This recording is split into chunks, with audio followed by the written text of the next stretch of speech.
Hello, friends, it's Teacher Young from Yay Children. Tonight I have a wonderful bedtime story to share with you, but first I have a shout out for my friend Milagros. Milagros, you are so special not because you are one of my students, but because you're the daughter of a classmate of mine that I've known for so long. You're a wonderful big sister and such an awesome role model. Thank you for being you, and I'm so happy that I'm still friends with your parents and your dad, who I grew up with. Let's get started on this fantastic story. I hope it brings lots of vivid, colorful dreams to your sleep tonight. This is called Maybe Something Beautiful: How Art Transformed a Neighborhood by Isabel Campoy and Theresa Howell. Illustrated by Rafael Lopez.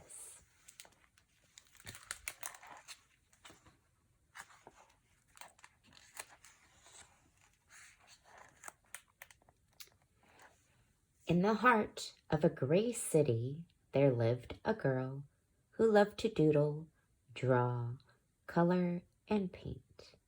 Every time she saw a blank piece of paper, Mira thought to herself, maybe. And because of this, her room was filled with color and her heart was filled with joy. On her way to school one day, Mira gave a round apple to Mr. Henry, the owner of the shop down the street. She gave a flower to Miss Lopez, the lady with the sparkling eyes. She gave a songbird to Mr. Sachs and a red heart to the policeman who walked up and down the streets. On her way home, Mira taped a glowing sun onto the wall, hiding in the shadows. Her city was less gray, but not much.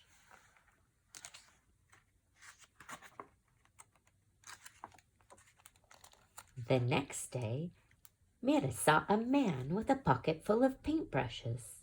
He gazed at the wall. He looked at her sun.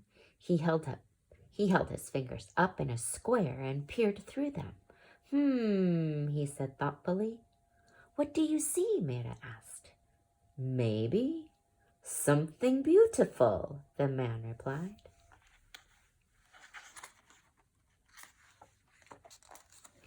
Then, just like that, he dipped a brush in the paint. Bam, pow! The shadows scurried away. Sky blue cut through the gloom. The man's laughter was like a rainbow spreading across the sky. Who are you? Mira asked. I'm an artist, he said, a muralist. I paint on walls. I'm an artist too, she told him. He handed Mira a brush. Then come on.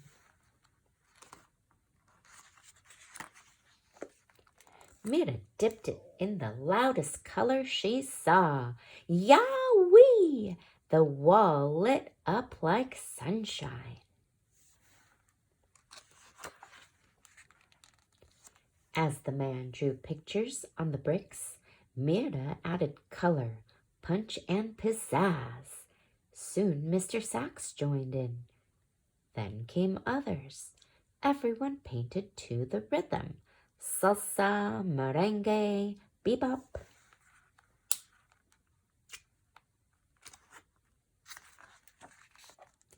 Even Mira's mama painted and danced the cha-cha-cha. The whole neighborhood became a giant block party. Until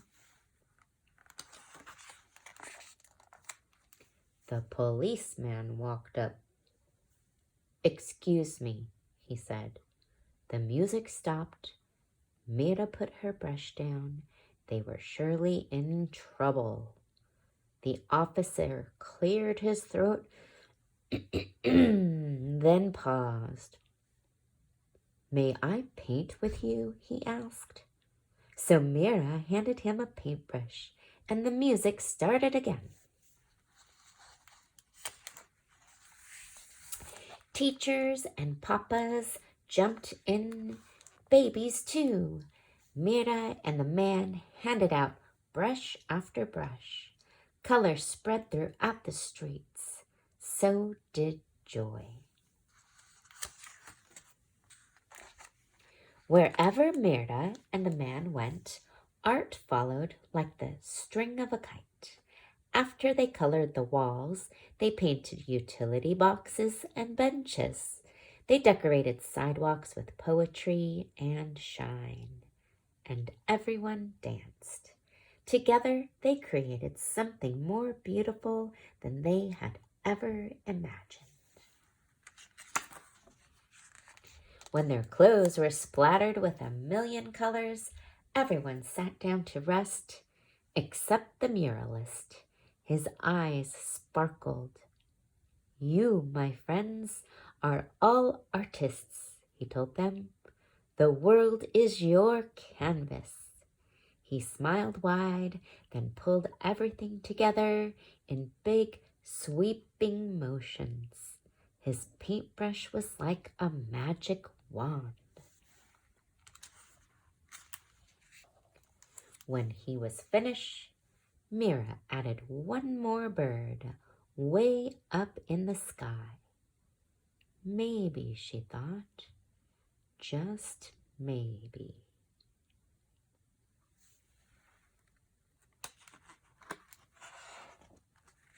That is the end of the story. I wish you sweet, sweet dreams, unless you want to hear about how this story was made from a true story. This is a note from the authors. Maybe something beautiful is based on a true story. At one time, the colorful East Village near downtown San Diego, California, did not have murals on the walls, nor quotes from Gandhi, Martin Luther King, and Cesar Chavez written on the sidewalks. Benches were not the works of art you can see now, and people living in the area were not part of the vibrant community that they are today. Instead, the streets were gray and drab. But one day, a husband and wife team, he an artist, she a graphic designer and community leader, moved in and transformed their neighborhood into a place of beauty. Rafael and Candice Lopez designed a plan to bring people together to create art so that their neighborhood could become a better place for all to live. They held meetings in their home to share their idea. Everyone was invited: police officers, graffiti artists, teachers, single parents, children, homeless people, and more. With the help of many, the Urban Art Trail was born, and volunteers of all ages, races, and walks of life committed themselves to a common goal: reviving their community through art. First came murals entitled "The Joy of Urban Living" and "The Strength of the Women." Then the community painted utility boxes and benches bright colors. They crafted mosaics around the trees along the streets. Rafael and Candice had noticed that in their neighborhood, people often looked down at the ground as they walked, so they painted poems and calligraphy on the sidewalks. Little by little, the entire neighborhood became a work of art and an inspiration to those who lived there. The impact of art in the neighborhood grew. Some of the painted benches were auctioned off, and the money provided classes and scholarships for at-risk students who had an interest in art. Visitors came to admire. Donations big and small came in, and what had once seemed to be an impossible dream became a trademark of San Diego's East Village. The movement prompted by the Urban Art Trail spread far and wide. Communities throughout the United States have commissioned Raphael's murals, and neighborhoods as far away as Canada and Australia have implemented the model of community-based art. Maybe something beautiful, illustrated by the muralist who inspired it, was written in honor of Rafael and Candice Lopez and all the quiet leaders in our neighborhoods. It is an invitation to transform not only the walls and streets of our cities, but also the minds and hearts of communities. Wow, I think that's such a beautiful, true story that inspired a movement of community art and this amazing book to share with you. I found this at the library after I emailed our Seattle Public Library. The librarian there, I asked if they could hold some books for me about communities, and sure enough, they put some on hold for me, and here they are. We are so lucky to have our Seattle Public Libraries, and I hope you take advantage of the libraries because they have wonderful books to loan out even throughout this pandemic. So try to get some books and continue to request topics and stories to me, and I will do my best to find them for you. Milagros and your entire family, I hope that you continue to create vivid imagery and continue to be a beacon of light and hope and joy in our communities. I love you so much. Take care. Good night.